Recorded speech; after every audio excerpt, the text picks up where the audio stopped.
First, let me say this, okay? So we got to start all over because your daughter. Okay.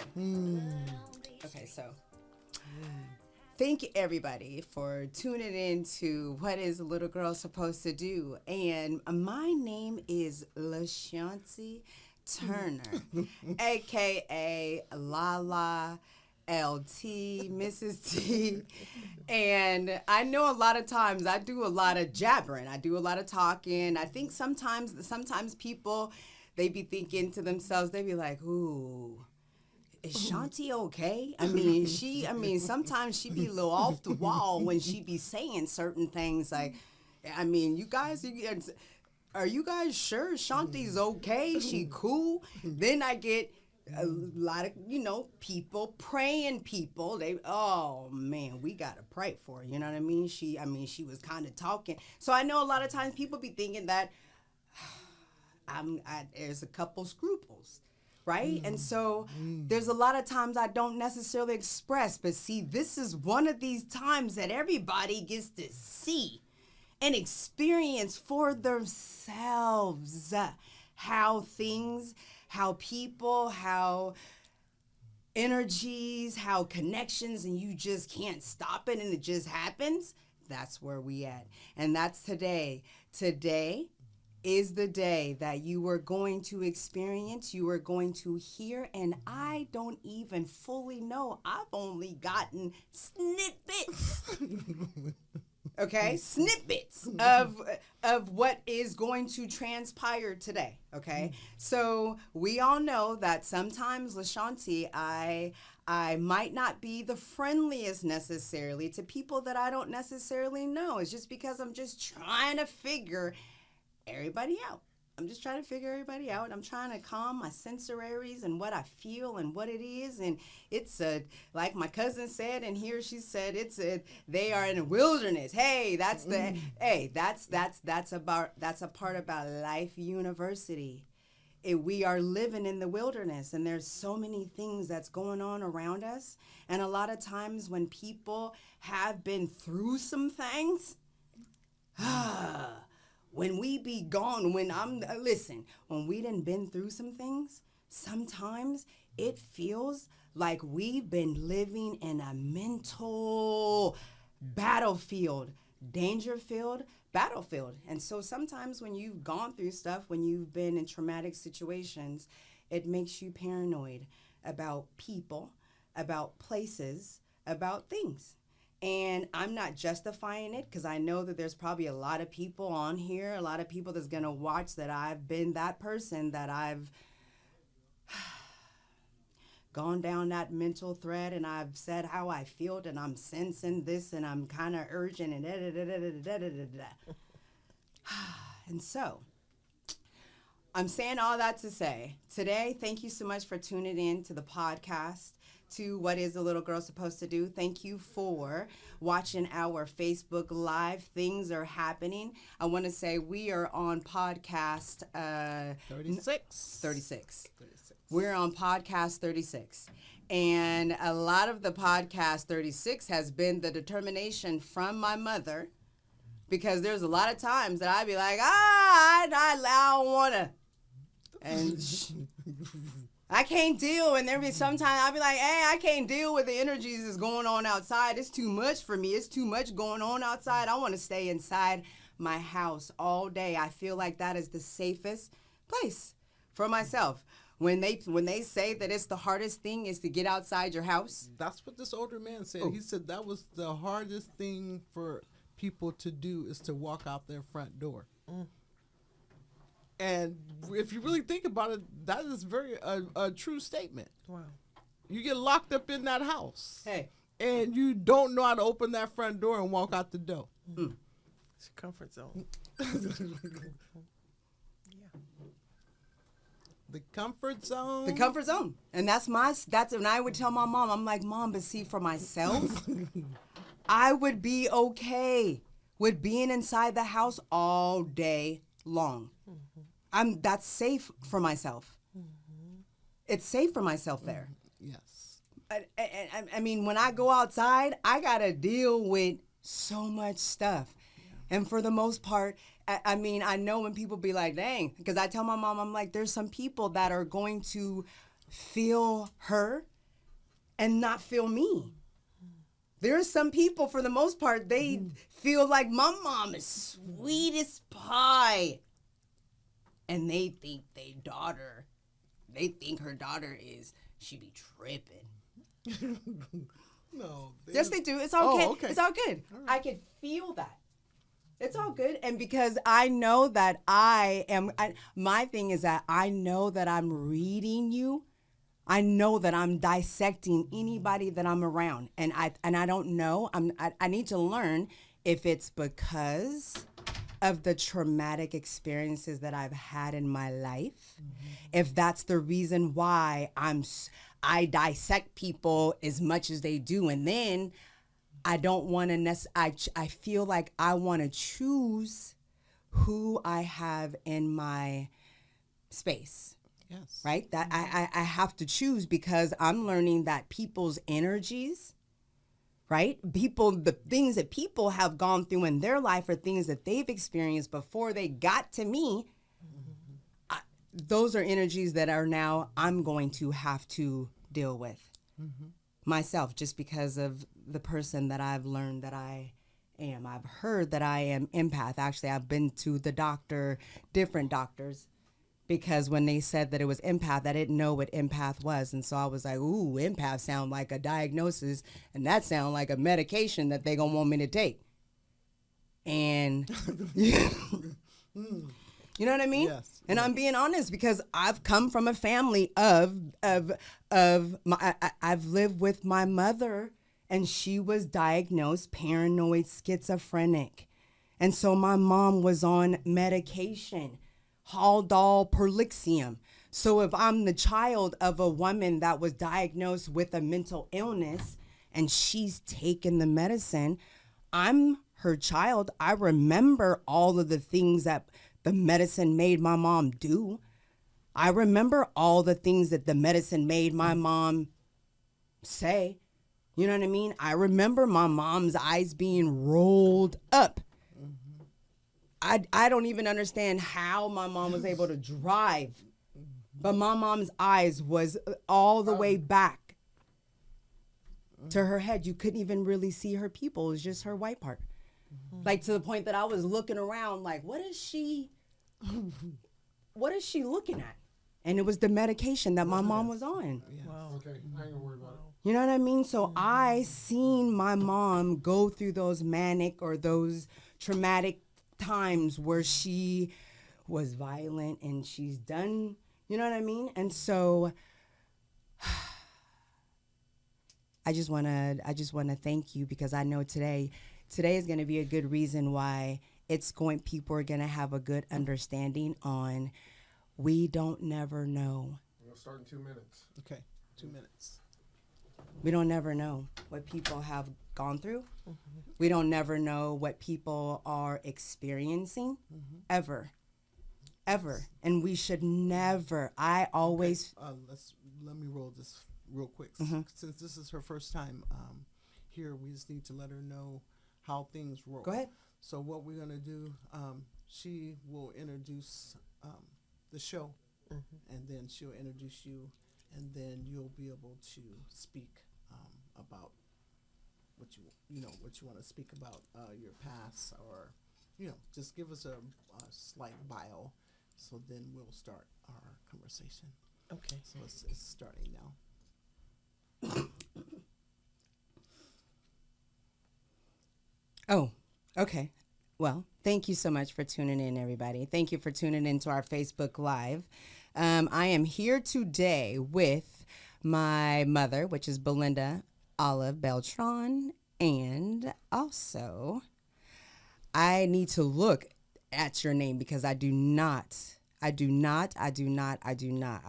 to mess it up, but I know the one important thing on there is it is Doctor. Okay, I know that for sure. Is Doctor. So we got Doctor, and I want to say I would like you to introduce your beautiful self. Yeah. please, you got to just break it down, the whole connection of. But please, your name is Dr. Sonya Privette. Ooh, Beautiful. right. All right. Dr. Sonya Privette. All right. Wow.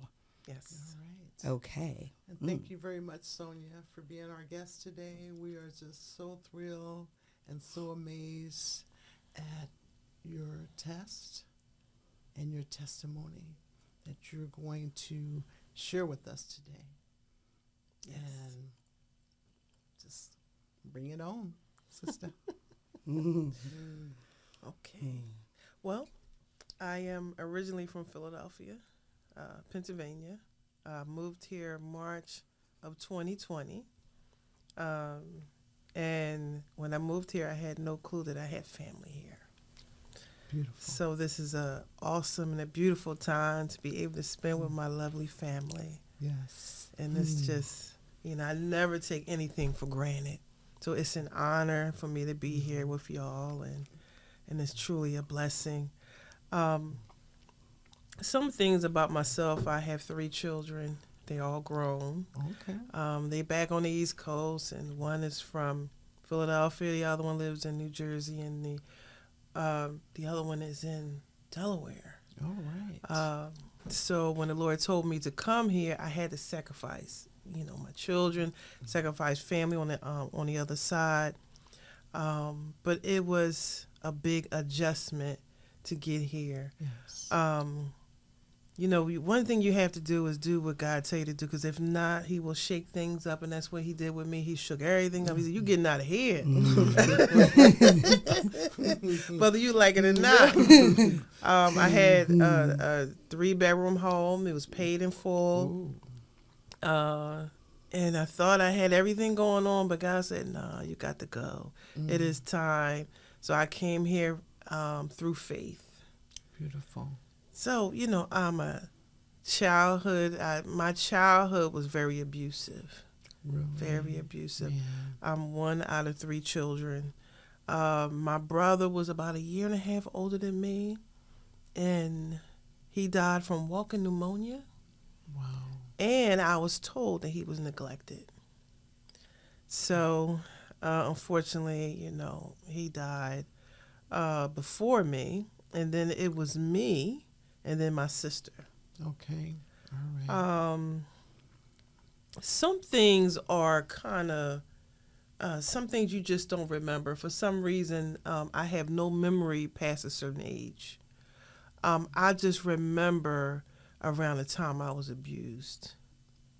I never understood why, why that time will be wiped out of my life. Like, for instance, when you were Yes. 5, I have Yes. no memory.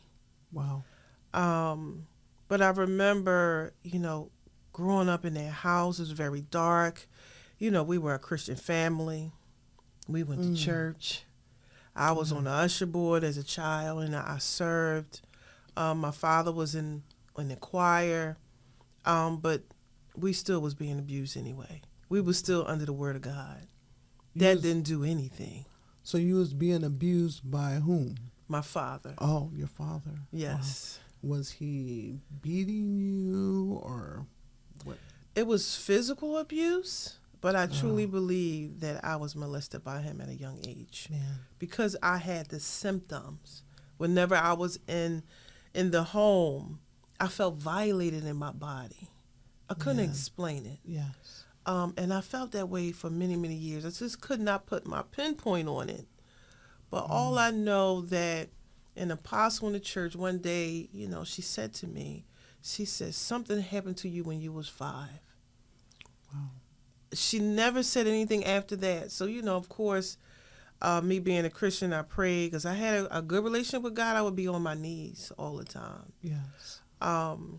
And asking God, what happened to me when I was 5, but he would never reveal it to me. Man. I never got that part of me resolved, still to this day. And my sister was also being abused. But for her, it was different. She was more of a person that if she was angry, she'd tell you that she's angry. She will actually walk around, and she was very destructive as a child. But me, I was an introvert. You know, I kept everything in. Yes. But I remember I was going to Catholic school, and the nun told me that I could not go to the bathroom. Back then, they would beat you with long rulers like Really? this. Wow. Oh, yeah, and they got away with it. So I didn't want to be beat by a ruler. Oh yeah, a wooden one. A wood long ruler Well, about this. I remember those. I remember those. Yeah, they used to hit us. I mean, not the nun, but in the regular public school, the teachers had their rulers. Really? I didn't know that. Yeah, they did. They would tap you on the hand or wherever. Wow. Yeah, they would. Well, I was scared. Mm-hmm. So I, had an accident. I went home. My father came home, and I had to go in my room, and he beat me with his belt buckles. Ooh, I had bruises all over my body. really? My mom sat on that couch. She didn't do nothing. She heard me screaming and crying. And the next day, my mother told me, she covered me up. It was a warm day, and she covered me up with long sleeves, trying to cover all the bruises. And she told me if I go to school, he would do it again if I said something. Wow. So I went to school, and I told my friends. Wow. Then my friends told the principal. Then the principal told the nurse. She examined me. And then the principal told my parents that I could not come back to school until I saw a doctor. I went and I saw the doctor because my father was a correctional officer. He told my father that if he do it again, he would lose his job. It was never reported. It was never reported. So the system failed us. Wow. Yes. It's truly, terrible. Yes. That when you have system in place, they still don't do anything to protect the kids. Right. The principal should have said something. The doctor should have said something. It should have been recorded. Yes. I had to go back home like that. And I was abused all the way up to about the age of 18 or 19 years old. Really? So I think around that time, I started having children. I had my first child when I was 16. The next child was 19. And the next child was 21. Wow. And then I had abortion at 18. Man. And I was looking for love in the streets.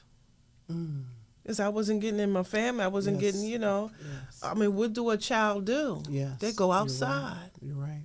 So and again, I was in the church. I remember when the deacons came to me. I was pregnant with one son. And then I had the other son, and he said, "Are you going to stop? Stop. Are you going to get pregnant again?" This was a male deacon. Wow. And the deacon, instead of the deacon, let's talk to her. Let's see what's going on. They didn't know anything about my family. I could have been abused, anything. Yes. And then I left the church for 10 years. I said, I mean, I was already going through. Yes. I was having headaches, migraine headaches. The doctors didn't know what was wrong. Literally, there was no medication to stop my headaches. Wow. And I had to sit there for a whole year in the dark with headaches as a child growing up. I still have headaches to this day, migraine headaches. I feel like somebody punched me in my head. But I found out there's one, I take some Tylenol, no. Tension, Excedrin, that's the only thing that get rid of my headaches. Okay.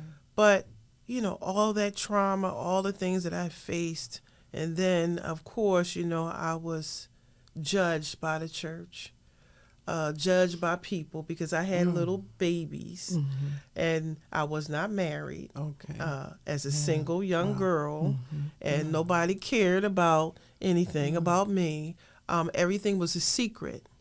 And right after that, I got married at 27.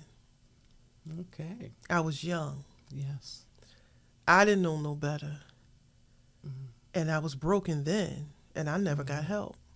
Man. And I got I was married for about 21 years, and the marriage became abusive too. Oh, no. During this time, I didn't talk about this, but I was also molested. I was molested as a young child by a family member. I was molested in public. I remember on the 15 trial, I was in high school. I know I might be a little bit trying to put all the pieces together. I was in high school, coming from school on a trolley, and I had one of my friends with me. The man followed me all the way to where you put the money in, I call it the money box. Yes. He pressed up against me. He was all over me in front of the trolley, and there was a whole lot of people, and they watched. He told them people I was his wife. I was a teenager. I was embarrassed. I was molested in front of everybody. Nobody came to my rescue. And I was right there where the driver was. In public. In public. Daylight. Daylight. Wow. And this was in Philadelphia? In Philadelphia. Wow. And my friend, she couldn't do nothing. She was a child too, so she couldn't do nothing about it. The cops, the driver stopped the trolley. The cops came and got the man, but the cops never said one word to me. I was the one that was molested. I got off the trolley at my stop.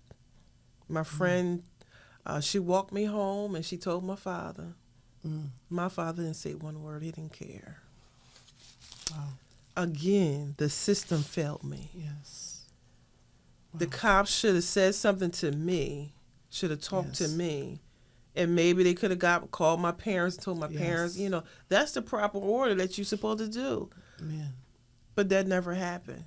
So again, growing up, nobody cares about me. I'm nothing but a piece of trash. I'm being, bluntly honest. Absolutely. I'm nothing. I was on another trolley. I was pregnant with my son. I remember that. And the man came up to me and said, if you don't talk to me, I'm going to kill you. Ooh. I was pregnant. I got up off the trolley and I walked home in the dark. There was another time where I was molested in my house by somebody I was seeing.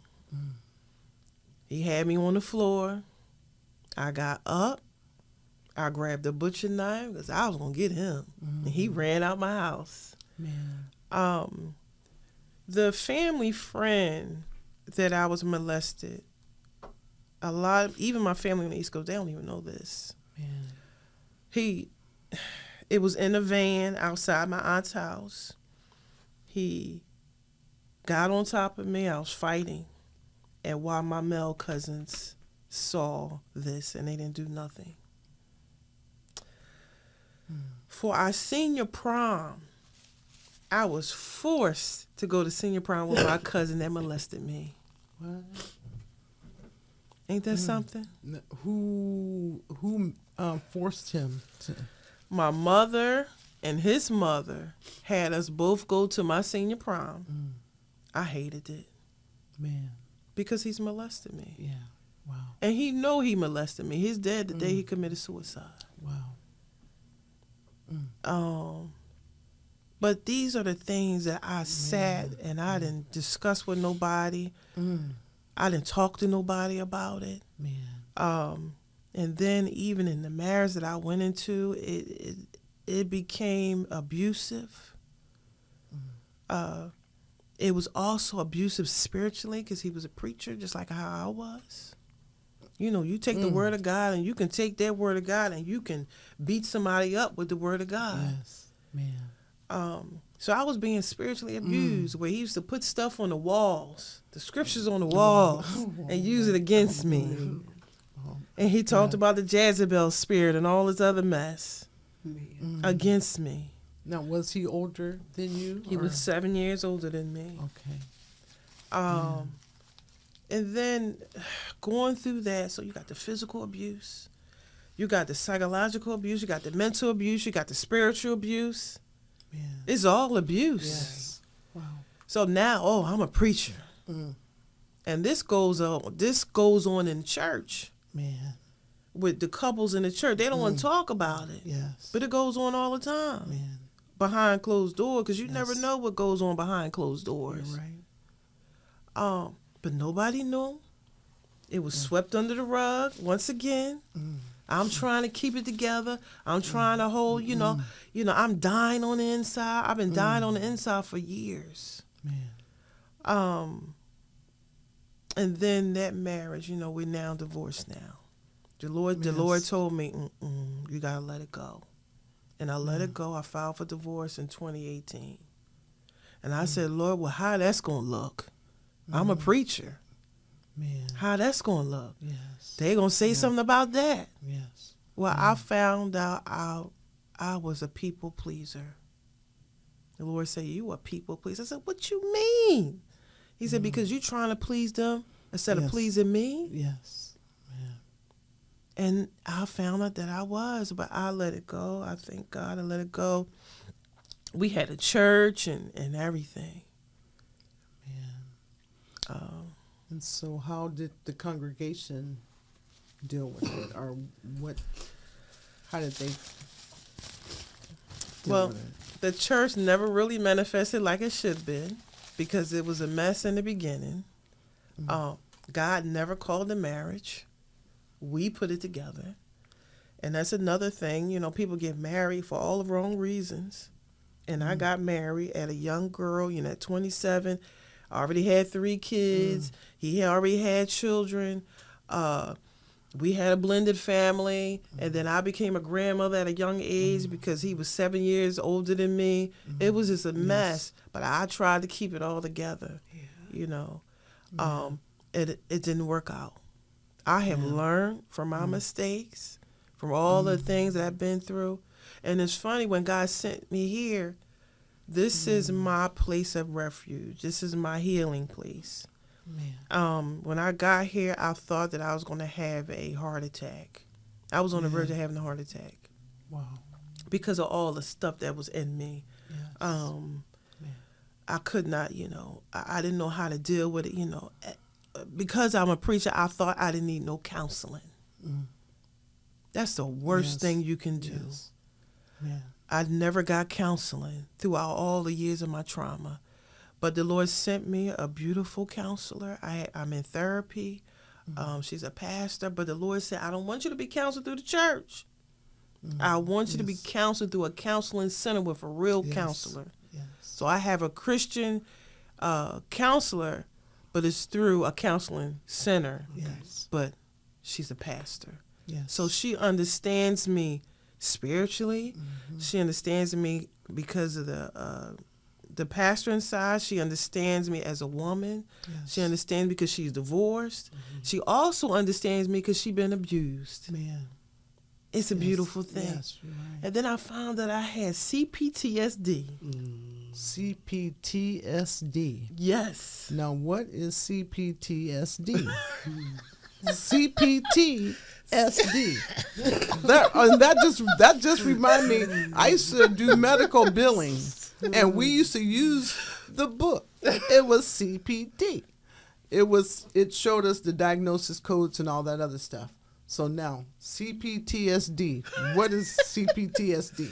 Well, we know what PTSD is, right? I know what that post-traumatic stress syndrome. Well, I got the complex version of that. Complex. Yes. So PTSD is the single trauma. Okay. Complex is multiple traumas. Wow. So I found that I had CPTSD. And I was angry when she told me. She said, you got C? I said, I got what? I said, what is that? Wow. Wow. Man. Wow. Oh my God. Don't laugh at me. No, I know exactly what that is. Yeah. I know exactly what that is yes. because when my mom told me about it, I said, Mom, I said, oh my gosh. And I said, I know exactly what that is. We've met this woman that wrote a book that I cannot wait to introduce you to, because she was the first and only one. And now, other than you, she said that. That's the same diagnosis that she had. And she was like, there's no cure for it. There's no medicine. It's because of the fact when you have had multiple traumatic experiences, it don't stop. You know what I mean? It's a multiple of things that, and so just in your life, when you go back from whatever age it was that your first experience happened to you, you're still dealing with those experiences as a child. You know what I mean? And then if we don't get no therapy as a child, we've been doing the best that we can do with what we can do with still dealing with what happened as a child. And then there are things that's happened to you moving on in your life. Continuation. It don't stop. You're just like, and then sometimes when you feel like you didn't broke, is because I feel I can't take any more. Yes. I can't take it anymore. It's a multiple of things that keep occurring. Why does it seem like when something hurts me, why does it seem like it really hurts? It really hurts us, that it takes a moment to get out of that pain of being hurt again.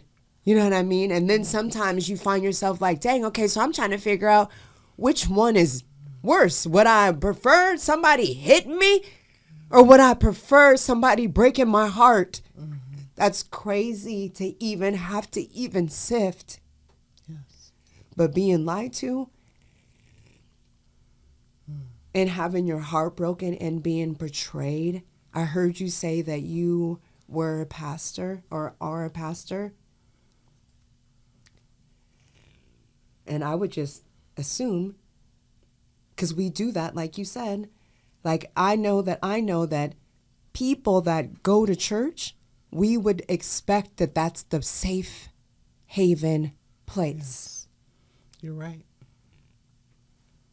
That's what we would expect. And so to hear your story.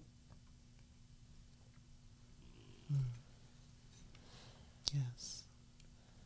And then we have a mask that we have to paint. Sorry.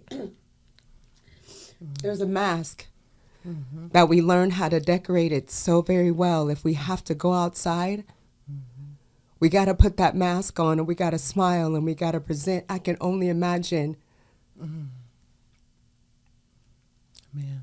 Right? It's people pleasing. Yes. Yeah. I don't want nobody mad. I don't want nobody mad. I don't want nobody disappointed. What are people going to say? What are people going to think that I am the person that's not supposed to crack? I'm not supposed to fail. I'm not supposed to be in any bad situation. I'm supposed to live my life higher than, or not even necessarily higher than, but you're not supposed to crack. You're not supposed to be weak. And then you don't necessarily want to tell anybody, because then you got to worry about them judging you. You're right. You know what I mean? You got to worry about, now what are they going to think? And see, that's a big problem for the human beings. Yes. Because we're always trying to please, like you say. We're always trying to please other people. But what I decided a long time ago, when the Holy Spirit told me, Belinda, you don't have to please no human being. That's right. I'm your father. The only one you need to worry about pleasing is me. That's right. And if we understand that, because man and woman, they going to have all kind of things to say. They going to have their opinion. Everybody going to have an opinion, whether it's a fact or true. That's their opinion, what they thinking. Mm-hmm. But my thing is, if we understand what God wants us to do Mm-hmm. and what his opinion is, Mm-hmm. we going to be all right. Yes. We can't satisfy. We can't satisfy people. Yes. No one is going to be totally satisfied with what somebody else is doing. Yes. And so we have to know that we need to do God's will, because we can't satisfy the human being That's right. ever. And so as long as we understand, hey, I don't care. You might be mad because I know the truth, and I know the truth will set us free. And if you don't want to hear the truth, that's on you. That's right. That's on you. Because I am not here to live for anybody else. That's right. And once we understand that, we're going to be all right. So I want to know from Sister Sonya, because the title, when I talked to her, what we're going to talk about, it was amazing. Mm. She said, well, I'll let her say, because I need to get it right. Yeah, I'll let her tell you. She said, I'll let her tell this portion of it. Yeah. Mm-hmm.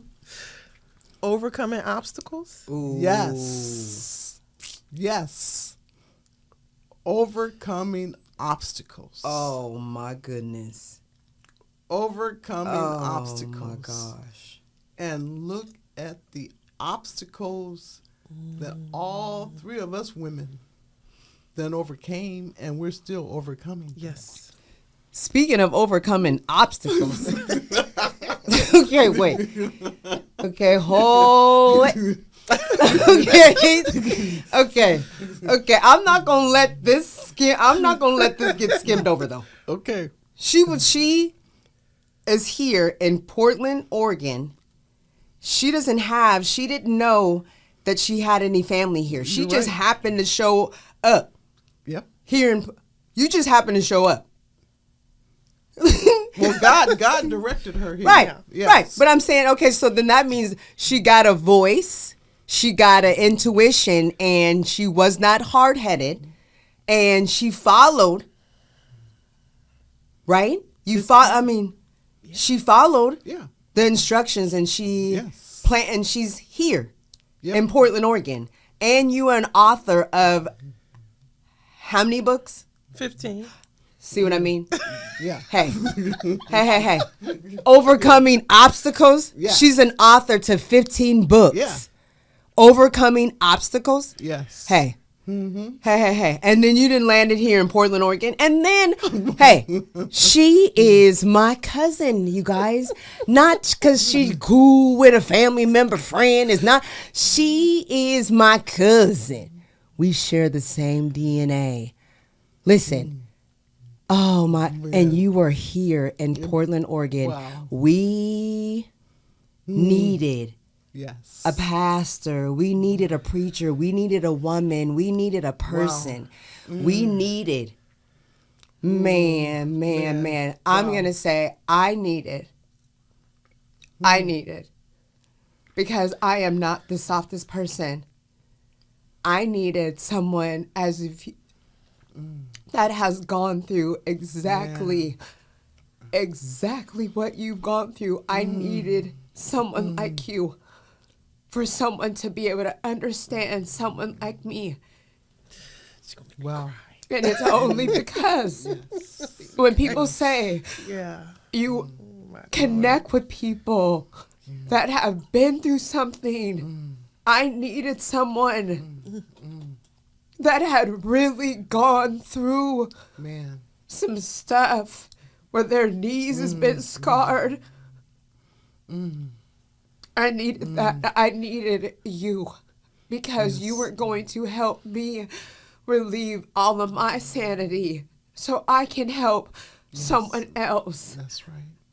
so I can help someone else. I want to help someone else, but I got to figure out and I got to get all of my stuff, you know what I mean, figured out. I got to get all my stuff, because once I get all my stuff, then I can help somebody else. But I feel like hurt people. You know what I mean? And I want to apologize to you. That's why I didn't necessarily embrace you the way that I can't say should have, but I want to apologize to you if you felt cold. I did not return your phone call, and you probably text me or called me months ago, right? Mm-hmm. And so I want to apologize to you, and I can't necessarily, because everything happens for a reason. My mom forced this relationship. I didn't force it. Yeah, I mean, no, I'm saying, okay, it's not a bad thing, though. No, I didn't force it. No, it's not bad. I'm not saying it's not bad. Everything happens for a reason. Trust me, I live by my faith. I'm going to tell you how serious I am when I say I live by faith. I live by faith. I have this right here. This is my mustard seed. When I'm going to give people an example, when they say that God is only expecting for us to have a mustard seed size. Look at that. That's so tiny. I carry this with me in my purse, any purse that I carry, because I know that I want to be a minister, pastor, a person, just to be able to talk about all of my stuff, all of my bad stuff, all of my stuff. But I needed someone like you to have gone through some stuff. Yes. Had kids out of wedlock, you know what I mean? All of that. I needed someone like you. And see, we knew, and because ever since we met you this past summer, that's what we said. We said, we want to have her on the show. We kept saying, we want to have her on the show. We want to have her on the show. But we didn't know your history until I spoke with you earlier this week. And when I told my daughter, she was like, whoa, Mom.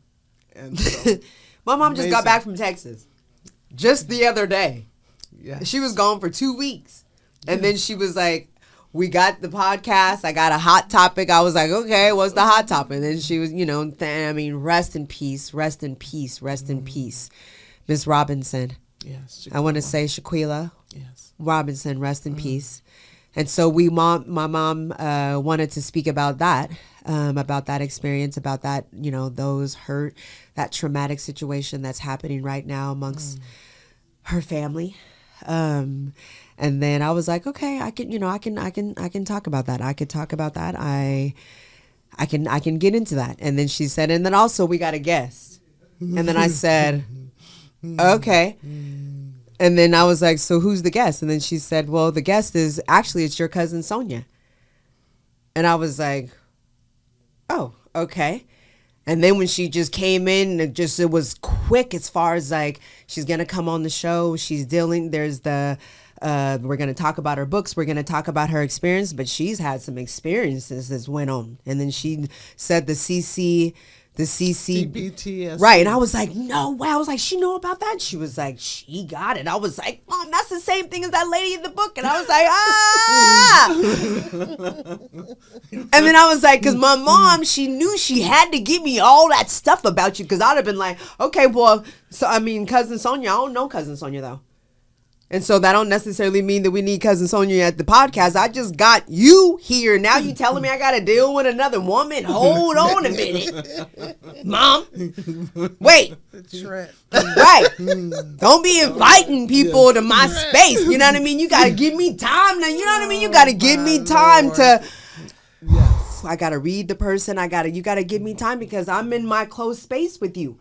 Right? And if I'm not necessarily really feeling you, I can't do, I'm going to be honest with you. My mom knows on my side of the family, okay, on my father's side, I cannot fake. I cannot pretend. I can't sit here with you and fluff you. I cannot do it. I cannot sit here and say, okay, yeah. I cannot do that. I got to learn You know what I mean? In my life, I got to learn. But if I feel something from you, if I feel I can't, I'm learning to calm those sensories that I have down. I'm learning, I got to learn to calm those down because I can feel from people and I can read people very well. And so I was like, ooh. And then when my mom gave me your quick synopsis, and I was like, that's the reason why she's coming on the podcast, is because we need We you. need We you. need your story. Yes. Us here in Portland, Oregon, we need you Yes. here. We need your story, because through your story, through your pain, it helps someone, at least one person out there needs to hear your pain, because you're going to help uplift and take them out of the shame and embarrassment Yes. and the, right? Yes, and we appreciate you. And I would like for you to leave your information on the podcast. You Absolutely. can announce it, let people know how they can get in touch with you, or what do they need to do to speak with you so that you can help them heal. If you want to just share that information, we appreciate that. And we'll just continue the conversation because the time is up for today. And we just want you to, give your closing statement on how people, or what people should do or could do to help heal with this CPTSD. Okay. I feel that people should reach out. It's important to get help and reach out, and not allow things to surface within themselves, like I did. But I did not know all what I know today. You can reach out to a counseling center, reach out to some close family and friends, people that you can trust. But don't allow yourself to stay in that same place, because for CPTSD, it can overwhelm you.